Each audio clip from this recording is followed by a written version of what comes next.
Look at any royal portrait. Before you stands the embodiment of divine blood, perfect genetics, rulers chosen by God Himself. It would seem these people had everything: power, wealth, the finest gifts of life. But this is a deceptive image. The most powerful royal family in Europe did not lose power from the outside. It destroyed itself from within. Their pure blood was so corrupted that the last king could not close his mouth, could not chew food, and could not even breathe properly. His mother was horrified at his birth. But before Charles II of Spain became a living medical monstrosity, with a protruding jaw, constant drooling, and an inability to perform the most ordinary functions, he was the heir to the greatest empire in the world. This is one of the few cases in history where we can clearly see what happens if humanity uses genetics beyond reason.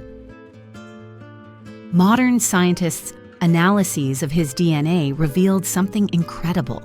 He was so inbred it was as if his parents were not just relatives, but brothers and sisters. The story you are about to hear is both tragic and frightening. It is the tale of how the most powerful dynasty in the world turned their own bodies into a biological nightmare. Allow me to take you to a dark room in the royal palace of Madrid on the 6th of November, 1661. The birth has taken place. The moment has come for the throne of Spain, but something is wrong. The baby's head is terribly large. Breathing is difficult.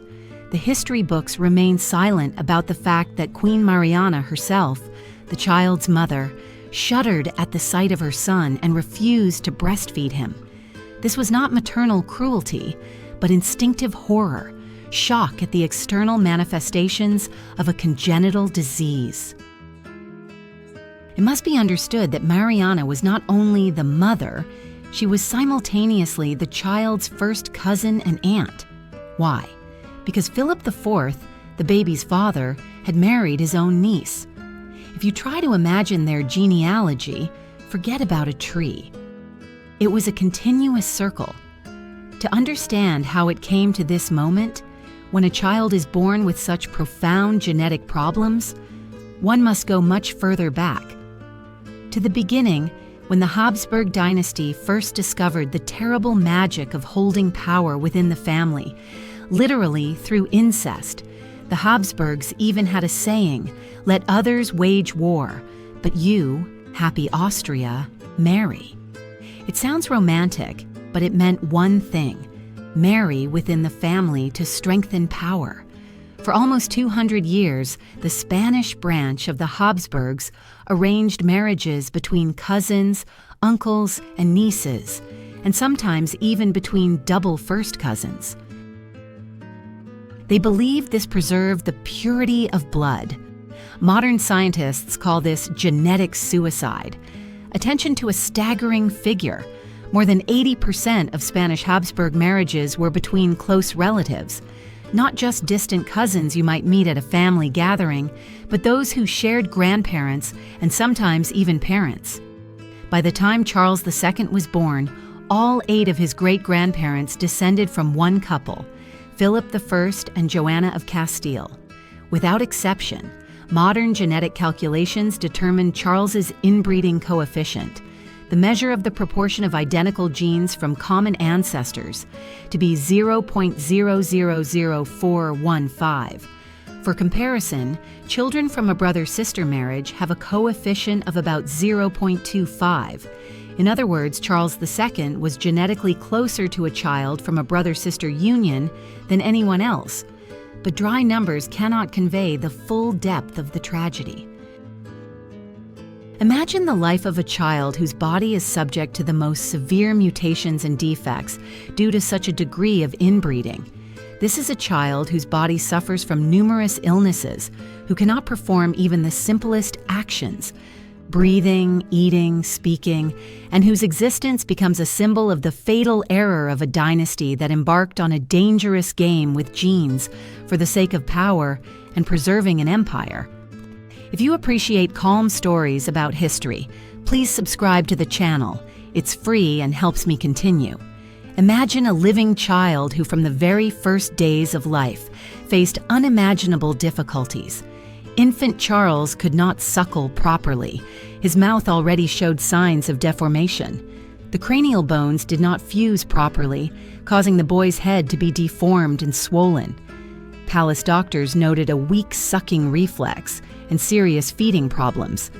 In an era when artificial feeding did not yet exist, this posed a deadly threat. A wet nurse hired for feeding reported something alarming.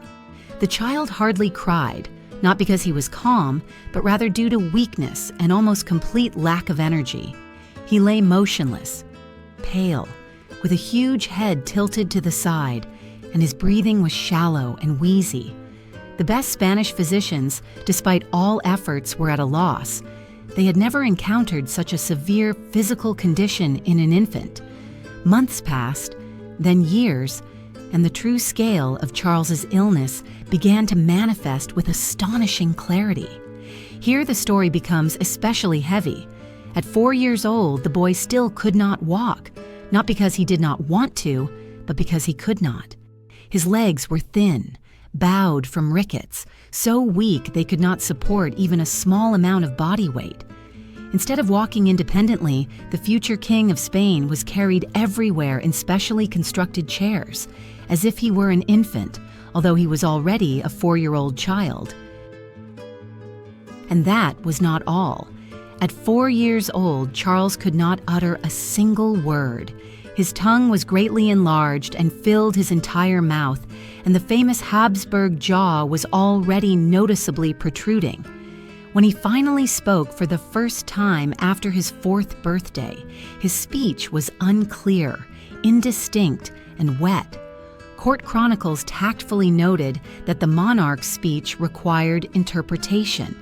What did they mean?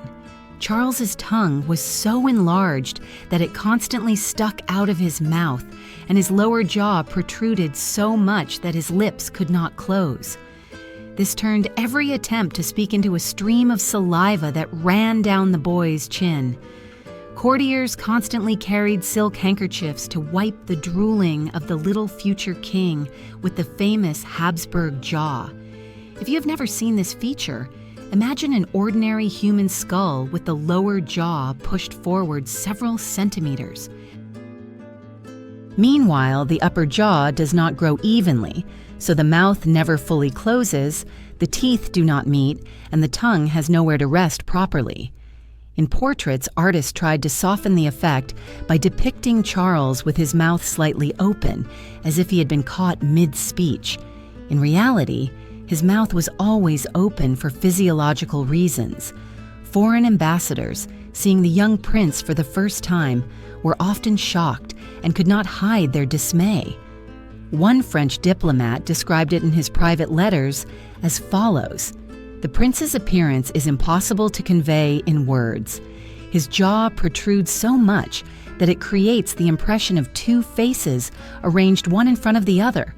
When trying to eat, food would fall out, and during conversation, one had to keep a distance to avoid being splattered with saliva. Feeding was especially difficult. Charles could not chew.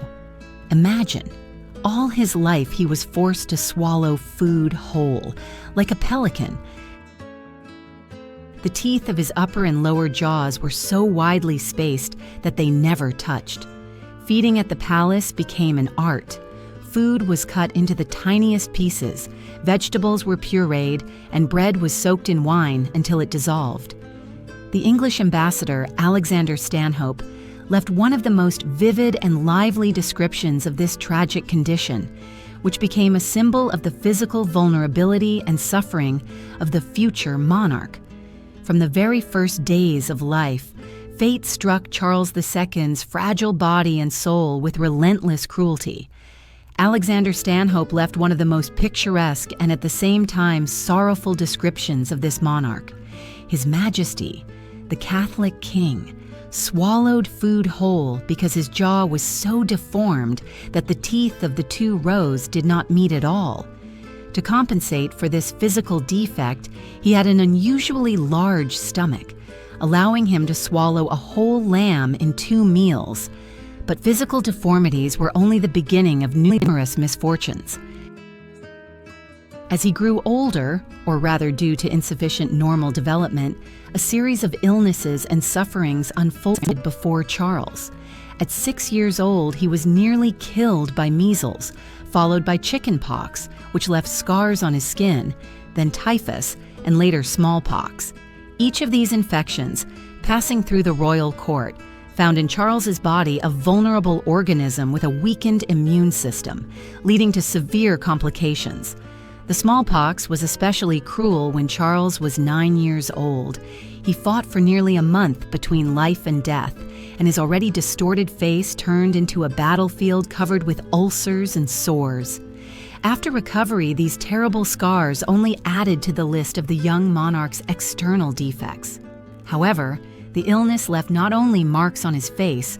Doctors diagnosed an accumulation of fluid in the skull, what today is called hydrocephalus, or water on the brain. In the 17th century, this was considered yet another curse upon the prince. The increased pressure from the fluid caused unbearable headaches, worsening vision, and possibly played a role in the seizures Charles suffered in later years. By the age of 10, Charles's education had become a true drama for the court, not due to laziness or rebellion, but because he simply could not absorb lessons. Tutors despairingly reported that lessons had to be repeated dozens of times, and even basic arithmetic was incomprehensible to the young king. Latin, the language of interstate communication, and royal diplomacy seemed as foreign to him as ancient Egyptian hieroglyphs. His handwriting, when he tried to write, resembled the patterns of a preschooler. The personal notes of one of his tutors, discovered centuries later, paint a truly touching picture. His Majesty struggles greatly to grasp what is explained, but the next day it seems as if everything is forgotten. His attention often wanders, and sometimes he simply seems to withdraw into himself, staring into space for a long time. If asked what he is thinking about, he is unable to answer. However, Karl's tragedy did not end there. When the time came for him to mature and his body was supposed to undergo natural changes, the royal physiology failed him once again. While his peers rapidly grew, acquired masculine features and deep voices, he remained short-statured, with a high, thin voice and almost no body hair. The signs of puberty seemed to bypass him. He became neither a boy nor a man, but was stuck between these states. The palace doctors quietly discussed the prince's developmental anomalies in private meetings, but feared officially recording them in documents. His indifference to women left no doubt, yet he was not attracted to men either. Something incomprehensible and frightening was happening. The young monarch remained in a certain childlike state, causing confusion and anxiety at court. Meanwhile, the most important duty rested on Karl, the continuation of the dynasty. The Spanish Empire, spanning territories in Europe, America, and even the Philippines, needed an heir of royal blood to preserve power and unity. But how could a man incapable of growing even a proper beard and masculine features become a father? At 18, it was customary to resolve this issue decisively. Karl was married to 17-year-old Princess Maria Louisa of Orléans, a young and beautiful French bride, distinguished by intelligence and good health. The contrast between the newlyweds at the wedding ceremony was truly shocking to the guests. She radiated beauty and grace, while he appeared more like a ghost, with a sickly appearance and strange movements. She walked down the aisle easily and confidently, while he, on the contrary, caused many to feel bewilderment and sadness. In this clash of two fates was embodied the entire tragedy of failures and hopes connected with the further life of Charles II. The paradoxical and tragic story crowns the fate of kingdoms and destinies. She walked down the aisle gracefully, as if the wind caressed her dress, while he slowly shifted from foot to foot, relying on the help of attendants.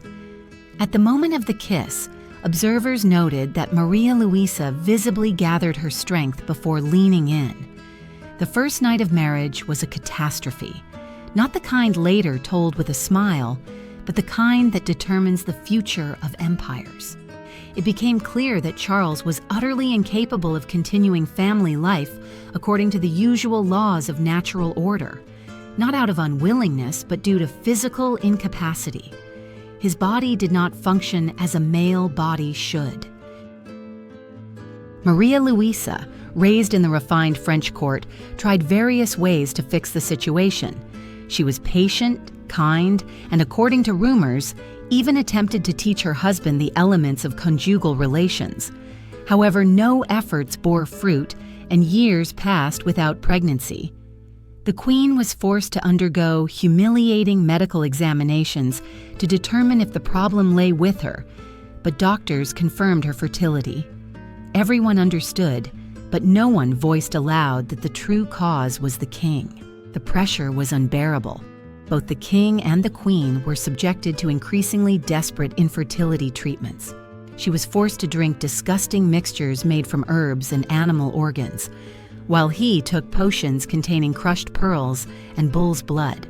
When it seemed that all traditional remedies had been exhausted, a specialist was invited to the palace who prescribed eating dried deer penis. Nothing helped, for waiting for results was pointless. Charles's reproductive system was as malformed as the rest of his body. But the story took an even stranger turn. His mother, desperate to produce an heir to the Habsburg dynasty, turned to mystics and holy men for help. One of them suggested that the king was under a curse and that sleeping near holy relics could break the spell. When this proved ineffective, the mother resorted to the most unusual measures, which still astonish historians. She made her son sleep next to corpses. Yes, exactly so. The Queen Mother arranged for Charles to spend nights beside exhumed remains of saints and former kings, including his own father. The theory was that the holy essence of the dead could cure his impotence. Imagine the King of Spain, crippled and incapacitated, lying next to decaying bodies in the hope of gaining the ability to leave an heir. 10 years of marriage, 10 years of unsuccessful attempts, 10 years of humiliation.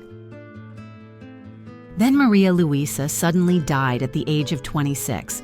Officially, the cause was appendicitis, but rumors circulated of poison and that the hardships and suffering drove her to a desperate act.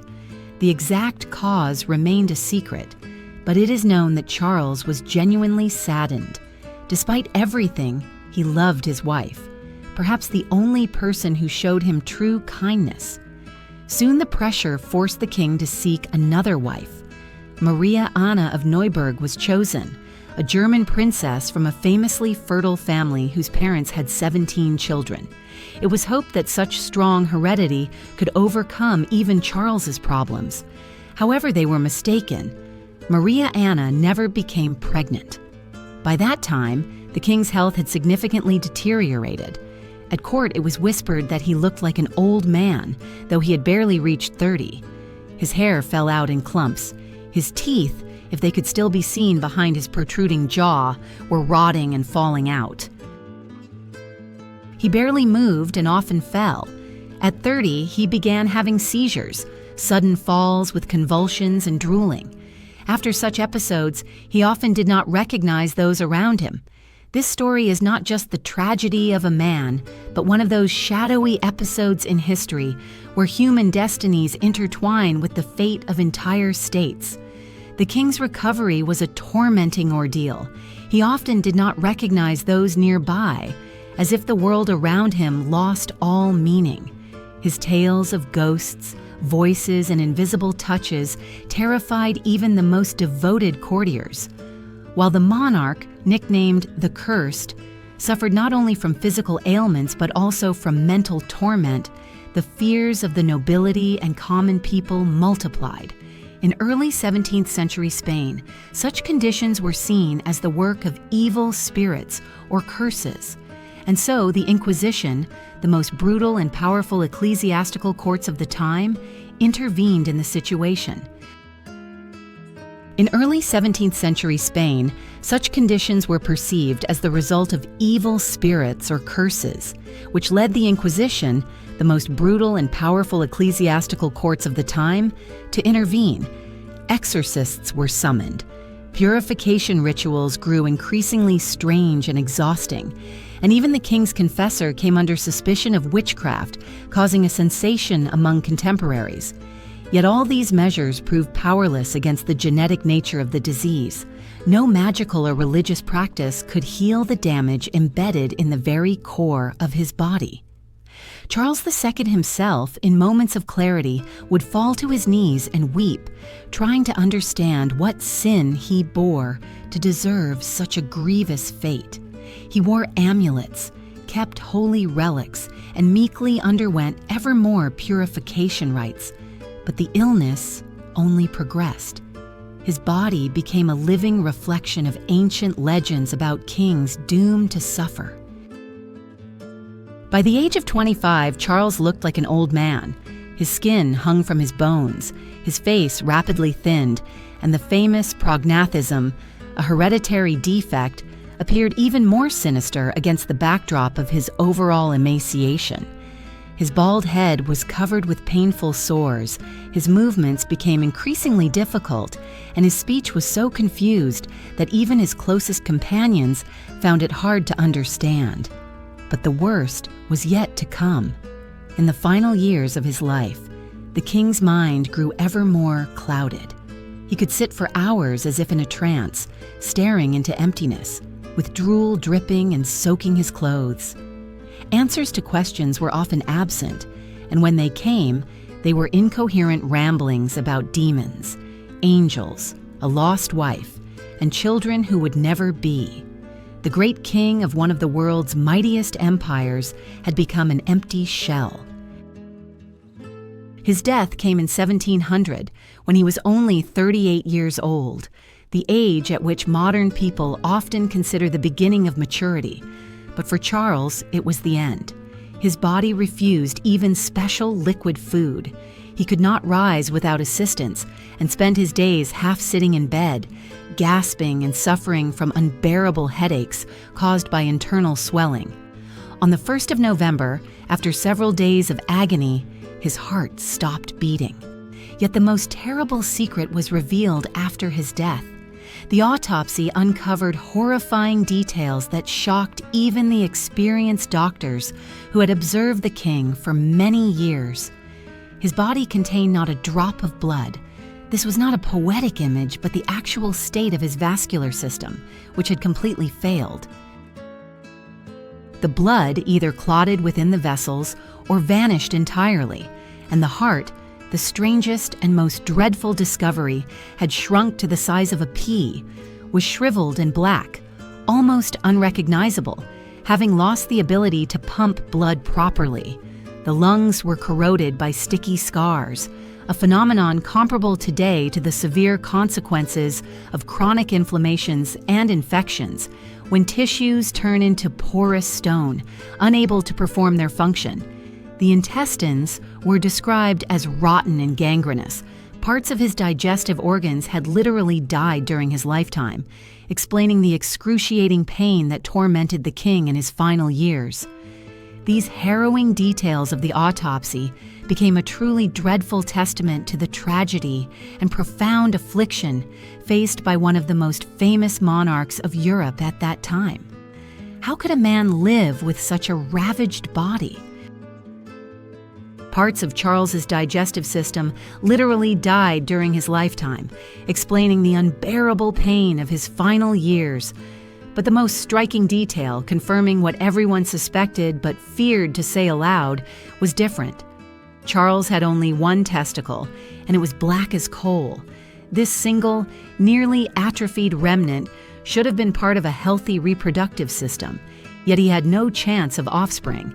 It is astonishing that he even survived to puberty, given all these problems.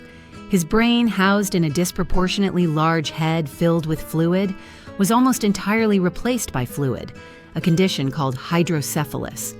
There was barely any room left for real brain tissue, which itself is astounding. How could he think, speak, and even rule, albeit with great difficulty. The doctors conducting the autopsy, covered in blood and bodily remains, were amazed at how this collection of mangled organs sustained life for nearly 40 years. Every bodily system was impaired, every organ damaged. It is unthinkable that Charles's body fought against itself from the moment of conception. Modern genetic research has helped uncover the causes of this nightmare.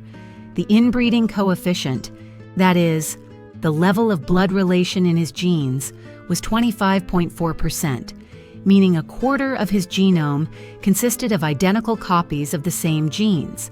Hidden within these repeated segments were instructions for his destruction. Today, scientists are confident that Charles had at least 2 serious genetic disorders. The first was combined pituitary hormone deficiency, in which the body failed to produce hormones necessary for normal growth and maturation. This explained his short stature, lack of sexual development, muscle weakness, and cognitive problems. The pituitary gland, a key regulator of the endocrine system, essentially did not function. The second disease was likely distal renal tubular acidosis, in which the kidneys could not properly regulate the chemical composition of the blood. This led to rickets, causing Charles's legs to be bowed, muscle weakness that prevented him from walking, and possibly contributed to the development of hydrocephalus with an enlarged skull. Either of these diseases alone posed a serious challenge to the body, but together they triggered a chain of destructive disorders. Adding to this was the famous Habsburg jaw, a genetic defect called mandibular prognathism, creating a perfect storm of genetic catastrophes. Some researchers have proposed an even rarer hypothesis. Charles might have had a somatosensory storage disease known as Spartan glucosaminuria. In this condition, children develop normally in the early years, but then begin to lag behind, acquiring coarse facial features, intellectual impairments, and shortened lifespan by adulthood. The coincidence of Charles's symptoms with this diagnosis was strikingly precise, but the most terrible thought was that Charles was not a unique victim of fate. He was the inevitable result of systematic inbreeding. Of the 34 children born to the Spanish Habsburg monarchs, more than half died before the age of 10. The dynasty was literally breeding itself to death, and Charles became the last and most extreme example of this demise. When he died without an heir, it sparked the War of the Spanish Succession, a conflict that reshaped the map of Europe. The Spanish Empire, built over centuries, collapsed because the body of one man was too damaged to bring forth new life. The Habsburg line, which had ruled Spain for nearly 200 years, ended not with murder or revolution, but with a genetic betrayal of its own tribe when the king's blood betrayed him. The history of the Habsburg dynasty that ruled Spain for almost 2 centuries did not conclude with loud assassinations or revolutions, but ended in tragedy. A king whose body betrayed him due to excessive consanguinity. The successors who replaced the Habsburgs, the Bourbon dynasty, learned this harsh lesson.